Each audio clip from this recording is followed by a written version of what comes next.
to hear what it's really like to be a voice actor. It's the Voiceover Gurus Podcast.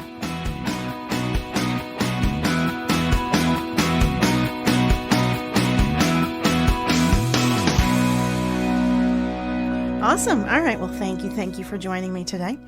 Welcome back to the Voiceover Gurus podcast. Lucky enough to actually, Paul, you've been on my podcast before. This was back when JJ was hosting with me, and I appreciate you coming back. Paul Schmidt, welcome back. Well, it's fun to be back. I'm sorry you and JJ aren't together anymore. I feel like I'm giving somebody condolences on their divorce. It's I'm sorry it didn't work out between the two. No, it's all good. He'd kind of done his time with coaching, and he wasn't up for it anymore. Yep. So got to respect that. I wish him the best. I wish he and I had a chance to cross paths a little bit more, but it's always great to be on with you. And thanks so much for thinking of me again. Yeah, no, I appreciate you thinking of me because you have your community set up on Circle, which you turned me on to, circle.so. Mm-hmm. And it's such a, I love the layout. I love the fact that, you see, I have a Facebook community just like so many people do. And I didn't like the fact that I wanted to have more mental health aspects. I wanted to be able to branch out into little sections, as well as be able to have a spot where I have my masterclass and I have, the guru fundamentals, things like that. So that has really come into play, but I got the idea because of your group. So, and you have some fantastic stuff in your group. You want to talk about that? Thanks. So our community is called VO Pro, and you can check it out at vopro.app. And essentially, how this came to be was, most folks know I created a program called the VO Freedom Master Plan, mm-hmm. which teaches voice actors how to market their services. And there was always a community around that because my biggest problem in the beginning was, holy crap, if we get more than 3 or 4 people in this program, I'm going to spend all day, every day answering questions because no matter how good a curriculum is, people are going to struggle with it, right? Right. Everybody's going to have a sticking point here and there. So we built this online community so that the people that learned the program and adapted it for their own businesses and used it daily, they could help the people that came behind them and so on and so on and so on. So we have support by community, which is fantastic because, you come to the community with a question, right? And you might have 5 people jump in and say, hey, Linda, I had the same problem. Here's what I did. Right? Mm-hmm. It's not just this guy standing on a tree stump pontificating, right? Mm-hmm. So that solved a very important, vital function for us. And originally, that community was on Facebook. It was a private Facebook community. And I always knew that Facebook was not the answer because of the distractions. Let's face it, Facebook is a toilet at times, right? Yeah. And so I'd been looking for a long time for a better alternative, and that's what the Circle platform provided. Both me as a community organizer to be able to do some more different things that you can't do in Facebook, and the benefits that come along with all of that for the community, right? We're able to organize things in a much more functional way. Right. There's no other distractions going on. You're not being bombarded with politics and religion and, all the sticky things that we don't need to get into. So it's a bit of a walled garden. And what we did was when we took, that's good. Yeah, when we took that community off Facebook and put it on Circle and made it VO Pro, we then opened it up to people that weren't in the VO Freedom Master Plan. In other words, you can log on to VO Pro. Right. It's a different membership level, and you have access to most of the functionality of the community, right? You can participate in the discussions. You can we have monthly AMAs. There are workout groups. There are all kinds of events. We have, and we'll talk about this a little bit later, we have guest coaches and other courses from coaches like yourself, right? It's not just my teachings and my products, but we brought other coaches in too, to be able to give people a diversity of voices that, because I can't appeal to everybody.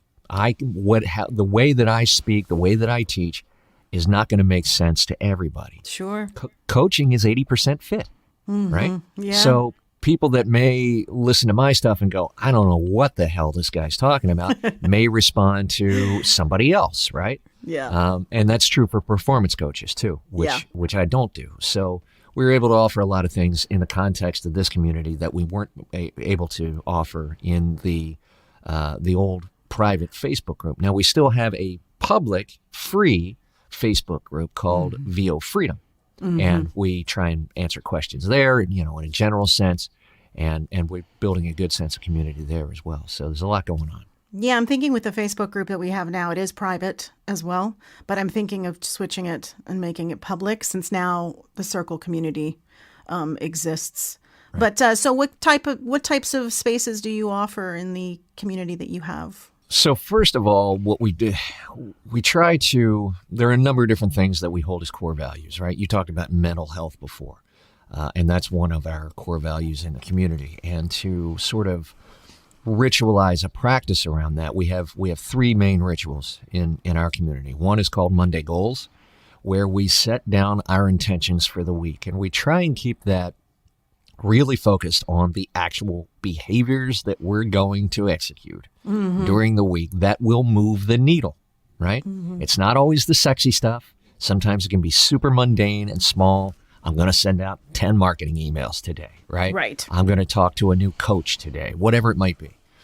So we get intentional about setting those goals at the beginning of the week, not only so that we make a promise to ourselves, but so that we are accountable to the group as well, right? Yeah. And that builds the confidence of executing what you say you're going to execute on, right? And look, sometimes, you set down the goals Monday, 9 a.m. By 9:45, the week is going completely sideways. Right. Sometimes the week just goes to shit, and Life you've got happens. challenges that you didn't count on. So it used to be called Wednesday challenges. We now call it midweek challenges, right? Because they don't always happen on Wednesdays. So there's stuff that we all struggle with throughout the course of a given week. If you need help, if the group can help you at all, put those down in Wednesday challenges. And that's when we jump in and go, hey, I had that same problem. Boom. Here's what I tried. Try that. And then on Fridays, we kind of sew it all up with Friday wins.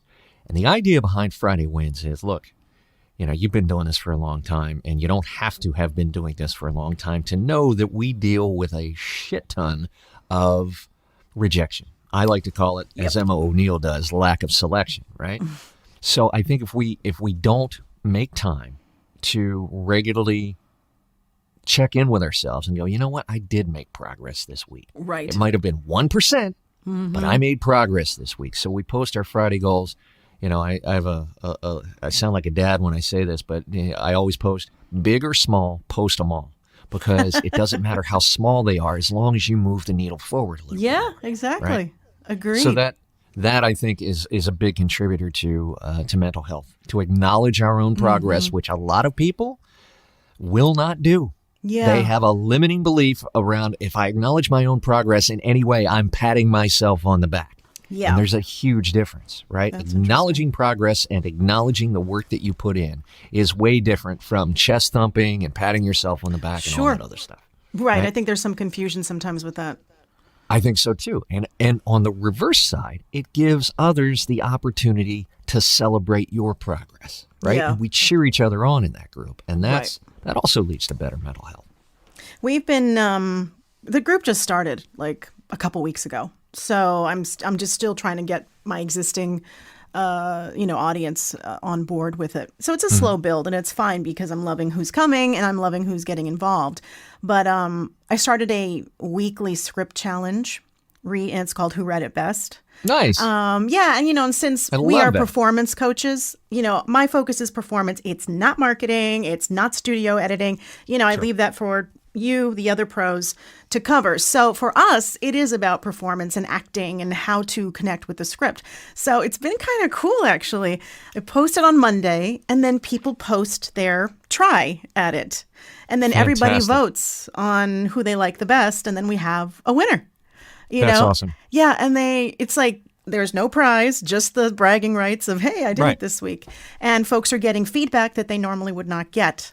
So something as simple as that, I was like, okay, this seems to be working. I'm getting a lot of good feedback on it. But just trying to figure out ways also to encourage people to, because I've found it tough in the Facebook group. I tried an accountability thing, and initially people were really on board with it. And then it was like kind of they fell off the wagon with it. And I was like, okay, does it something that has to be tended to every week? I feel, yeah. So, for example, today I was caught up, and today we happen to be taping this on a Friday. I happen to have a bunch of morning sessions this morning, so I didn't get into the group as early as I normally do on Friday. And normally I'll jump in and say, hey, man, let's hear those Friday wins. Let's go. Big, small, post them all, right? And I wasn't able to do that this morning. And I logged in about 1 o'clock Eastern, and there were no wins. There was nothing. It was crickets. And people need reminders, right? Yeah. Because it's almost like being the first one to speak up at a party, right? Nobody wants to be that guy. But if the party host comes out and says, "Hey, anybody got a good joke?" Well, then somebody will jump in, and even if the host jumps in and says, "Hey, here's a funny story.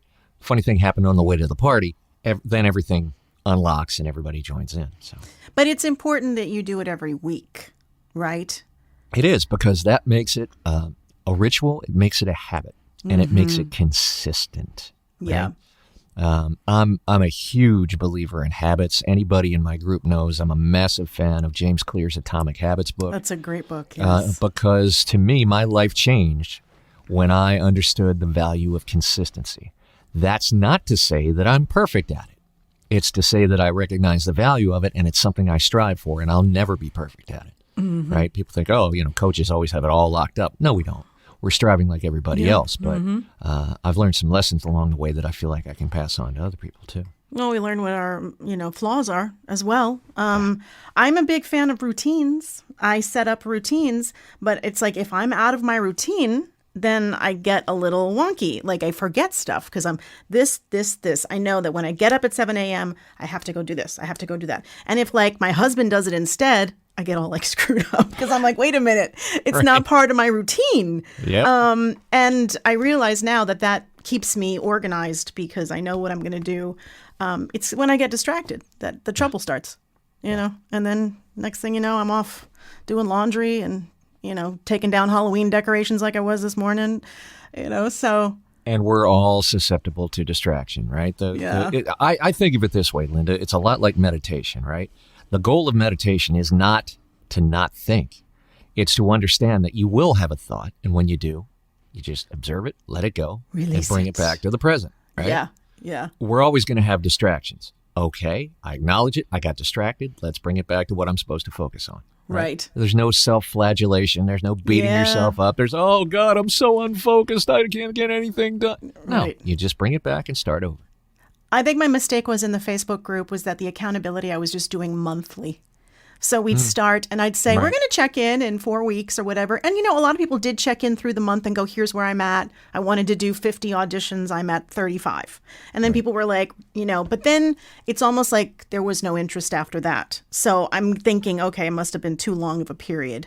I'm just trying to make it work for the Circle community, for the people that do want to have it, because I know it's such a valuable thing. And I know a lot of people offer this. I know a lot of coaching groups and Facebook groups and accountability groups are all over the place. But hey, it helps. And if you log on to one that you love and you connect with the people in the group, it's just going to help you with your career, that much more. Absolutely. Again, the same is true for accountability groups. 80% is fit. Right? Yeah. Get in with the people that you align with, that you vibe with, that you find lift you up rather than the opposite, and that you can do that for them. And that's where the magic happens because, for example, in my program, right, if everything relied on me and the quality of me and my character and my expertise, it wouldn't go very far. Yeah. Because the whole is worth more than the sum of the parts. Right. And we get so much more out of being a part of a group than we would otherwise. What I'm finding interesting, too, and maybe you're coming across this as well, in our industry now, there are so many people that are coaching, so many people that are offering services to voice talent. And so I'll get a student who will say, oh, I've also coached with this person, that person, that person. One of my students actually told me about you. So it's just interesting. I'm finding that people are trying a lot of different things. I think there's pros and cons to that. I think the pros are great. Try, like you said, see if there's a fit. Sometimes the cons come in where someone feels overwhelmed because they're getting all different sorts of information. Maybe one coach thinks this of how to perform and another. And some people get frustrated by that. So sometimes like too much of a good thing, too much information can be a negative. I don't know. How do you feel about that? I think that's true. And here's what I would encourage people to do. The whole point of, and yes, do we have a glut of coaches? Yes, we've got a glut of everything except maybe work in this business for the first time in a long time. But we do have a glut of coaches because coaches, it's true for me and you, right? We're self-appointed. Mm-hmm. We think we have something to offer to the world and we take it upon ourselves to put our stuff out there, to put ourselves out there and to try and help other people. Yes, we get paid for it, right? Some people you get paid for it? Yeah, I do. And not everybody is of high integrity, right? So therein lies the problem. I feel like we've got our fair share of snake oil salesmen, right? Yeah. I don't feel like there's any more in VO than there are in any other profession, but there certainly aren't any less. Yeah. And so what I want to impress upon people that are just getting into voiceover and feel like, oh my God, it's like, is everybody coaching? Sample around. Take the time to do your research. The reputable people will come up over and over and over again, right? Mm-hmm. Just because somebody has a huge YouTube channel doesn't mean they're reputable, right? Take some time. Take the first 6 months to a year and just learn about the business before you ever buy a microphone, before you ever buy a pair of monitors, right? An audio interface, before you even think about it. Make sure that this is a field that you love, that you really want to try, and yet you think you might be good at. Mm-hmm. Turns out, maybe not. It's not for everybody. It's really hard to start a business, right? Mm-hmm. So what I would impress upon you is to do your research, to begin to figure out who the reputable coaches are. Ask around who the reputable coaches are. Mm-hmm. And they will start to surface themselves, right? Not because they thump their own chest, but because other people thump their chest. And then when you do, don't feel overwhelmed. You're going to take from each coach what makes sense for you. Oftentimes that information will be contradictory because coaches of high integrity speak from their own experience. Right. And all of our experiences are different, right? So what works for me may not work for Linda Bruno. Mm. And we're going to disagree on things. It's up to the person that's listening to both of us to take from us what works for them. Right. No, that makes total sense. Total sense. I find, too, that I get people that are contemplating joining this career. They come to me for the purpose of debunking all of the things they've heard. Mm-hmm. So, because there's a lot of things being said, a lot of, especially TikTok videos of people like, oh, in a day, I booked a $5,000 job. And so then they come to me and they go, is that true? Is that, possible? Because there is a lot of information out there that is just overblown. Is that the word I'm searching for? Crap is the word that you're looking for. Yeah.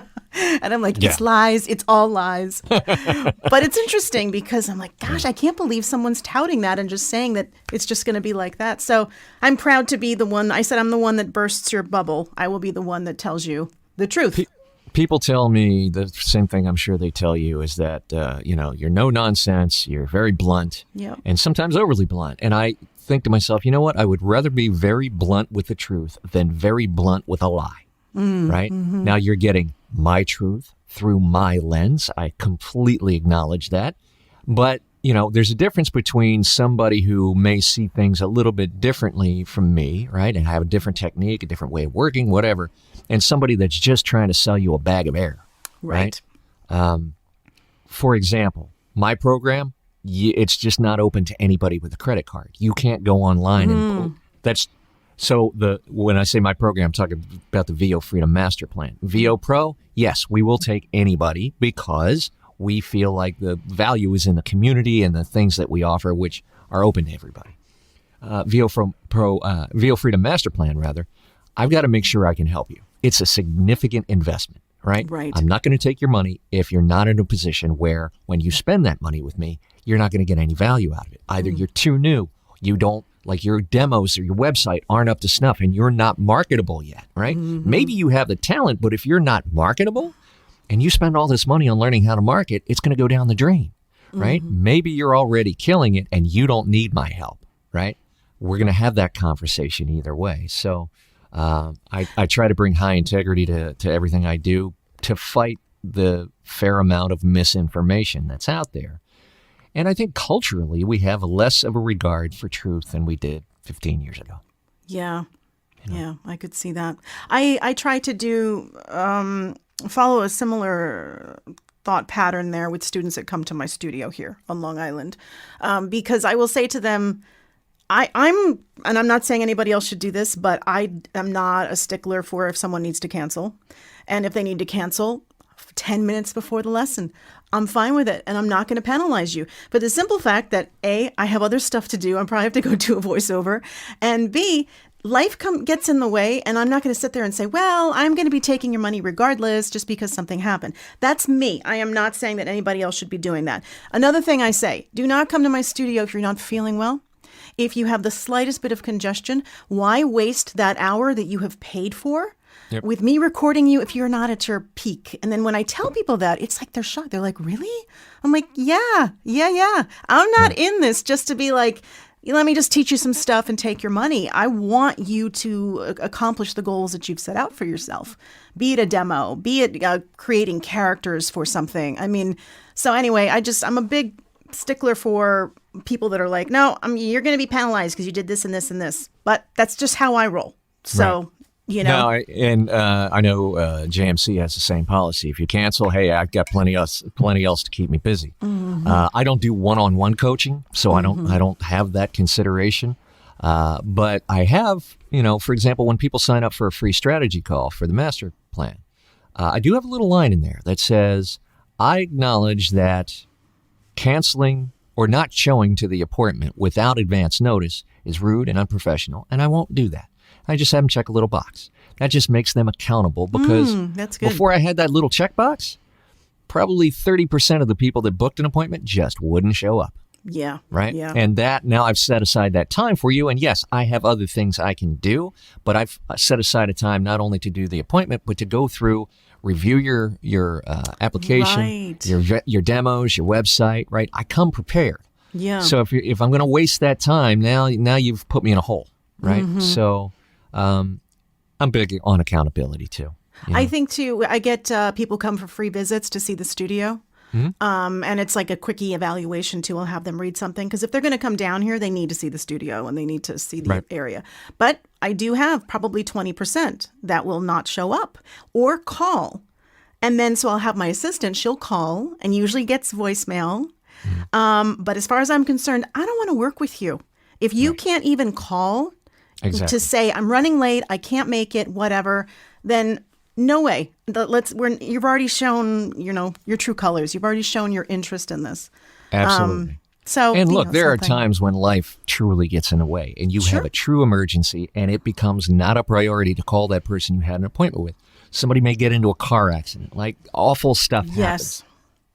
Sew it up on the back end. Do the best that you can, right? So call me later. Yeah. Yeah, absolutely. I'm not going to not take your call. I would love to hear it. Absolutely. Sure. That's interesting. So now with yours, because you review folks before you even have your consultation with them, is it they have to have a website and a demo? Is that part of the process? For what we teach, because marketing directly to prospects, which is what we teach, first of all, is genre dependent. If you're in a place in your career where you're going after national commercials, that work is still controlled by casting directors and talent agents, right? Yeah. You can't go get that work in a repeatable, replicatable way, scalable way, in any meaningful way, right? So if that's your thrust, I can't help you.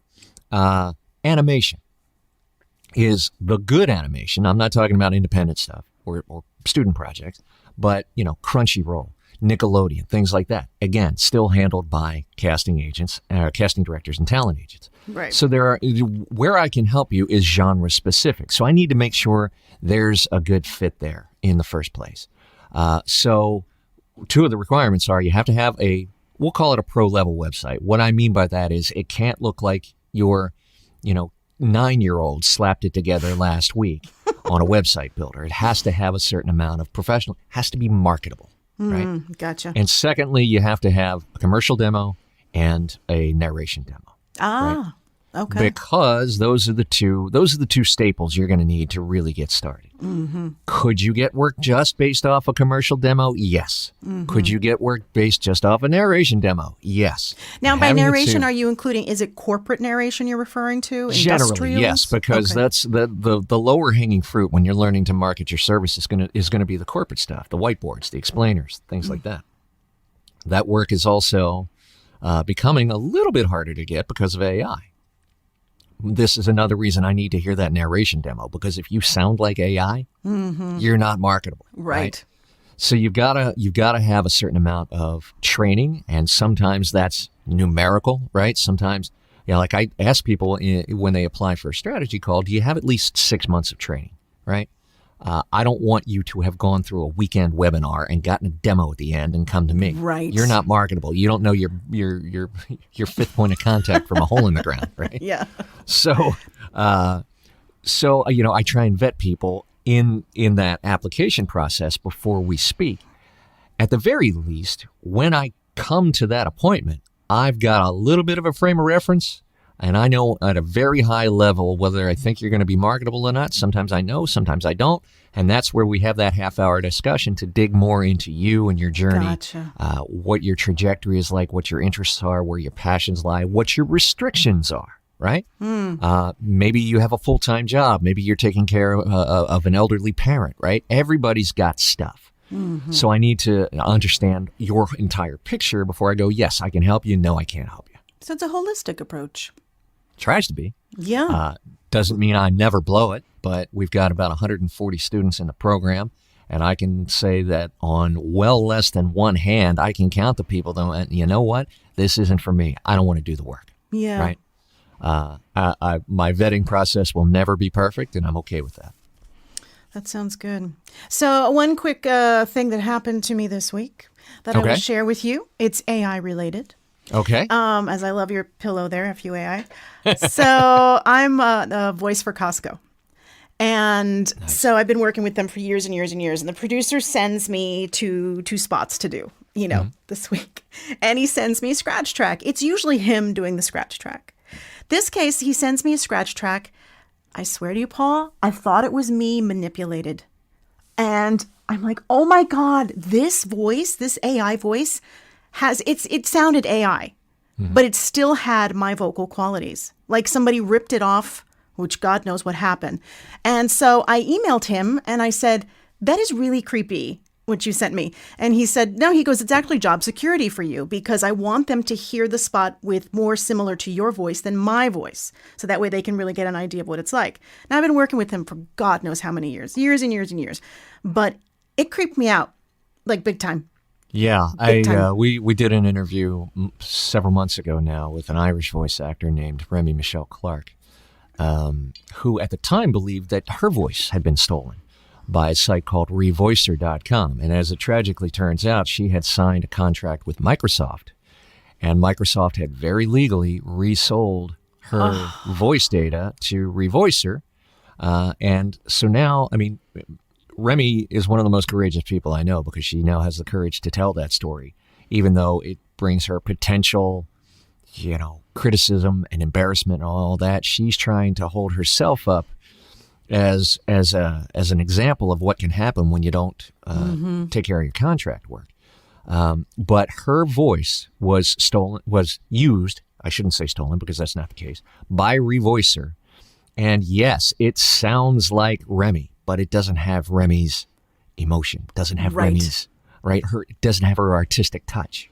Right. And I think we're going through a phase, especially right now, where a lot of people are going to try AI and they're going to go, nope, didn't have the effect I thought it would. And they're going to come back to human voice actors because there really is, as of right now, and who knows where the technology's going, but there really is a huge difference, which is totally detectable by the human ear. Right? Oh, firmly believe that.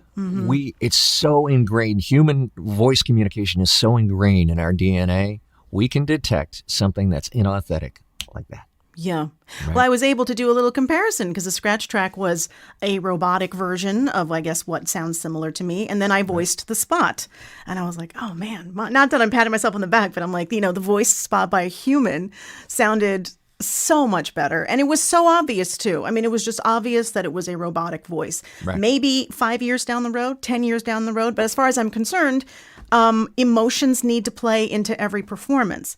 So until we can get AI to actually feel emotion and be able to work through the nuances of a script, folks, you got to focus on your performance skills and you got to be good. So I had a guy contact me last week to audition for something. I'm not on Voice 123. I'm not on Voices. It's been years. And he said, I posted on Voices 123 for this job. He says, and I got 25 responses back. He said 23 I threw out because they were so bad. So there's also the talent pool. Then he did his research and found me, my website, So I'm a fan probably of what you're teaching in yours, of the direct, making the connection, making the contact with someone. But that's really, I mean, Dave here at the studio always says that about 90% of the auditions he gets are terrible. That maybe 10% are good. So people are not working on their craft. They are just buying a microphone and sending it out there.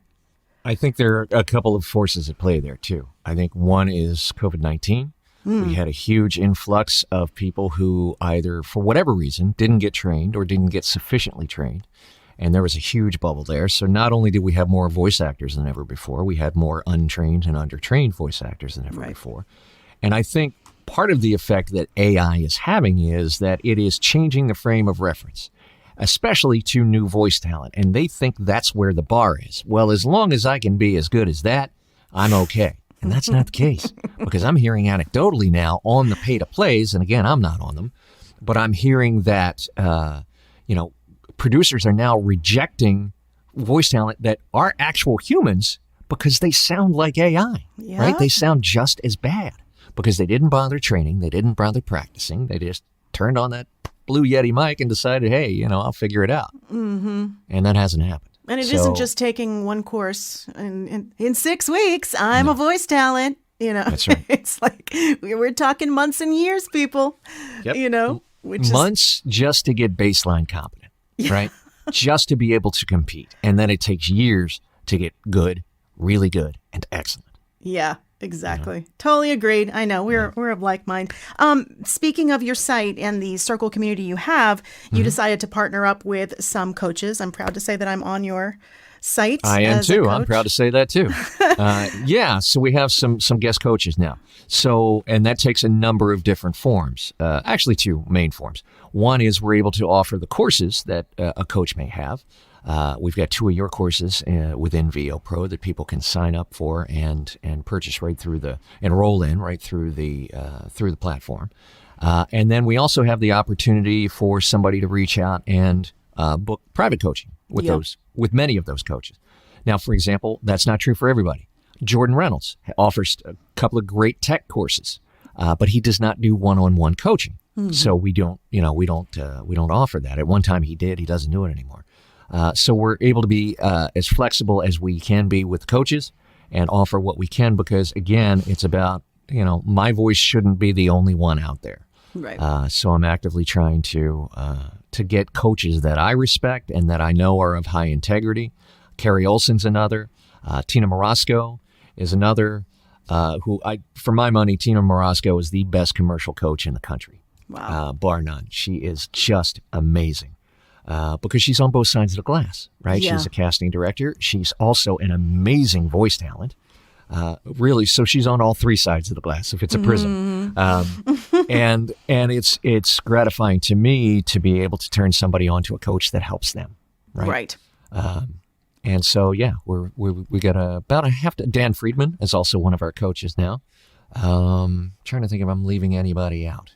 David Cohn is one of our community members who, for those that are in the VO Freedom Master Plan, he provides coaching on the tech and the marketing tech that we use within that program. So we're able to have people get, more in-depth help with the marketing tech. And so we have him on board as well.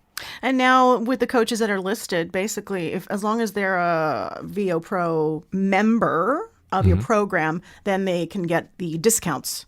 A discount Correct. towards yes. So the coaching. those courses, and in fact, if whether it's you, whether it's Carrie or Dan, they get a 20% discount on the courses and on private coaching. Yeah, which is a great deal. Because I can't in any conscionable way give your coaching away, Linda. Can't do that. You would come down to Richmond and beat me over the head with a pair of shoes. But we have partnered with you and other coaches to be able to offer what I think is a significant discount, right? I think so, definitely. Yeah. It's essentially 5 lessons for the price of 4, and not everybody bundles them that way, but mathematically that's how it works out. So yeah, true. Well, definitely. I'm going to put everything in the show notes as well, your links of where to go to. Give the website again that people can head over to. You can check out the community at vopro.app, and if you're interested in checking out Excuse me, I drank my coffee too fast. If you're interested in checking out the VO Freedom Master Plan, which is our direct marketing program, you can do that at vofreedommasterplan.com. Now, from your personal voiceover website, what is that? That is paulschmidtvoice.com. Now, where do people get, because you always release some really great YouTube videos talking about current issues and trends and things that are happening in the business. How do people access that? So you can go to my channel on YouTube, which is Paul Schmidt Pro. You can also go to paulschmidtpro.com, which will also give you a gateway into the VO Freedom Master Plan, the VO Pro community. We've got a ton of free resources there, some other paid resources. And we also, in blog form, whatever we're talking about on YouTube, we also podcast for that week, and we do it in a blog. So if reading makes more sense to you, you can read the written version. If you're a person that maybe is on the go or in the gym or in the car and you prefer an audio podcast, you can do it that way.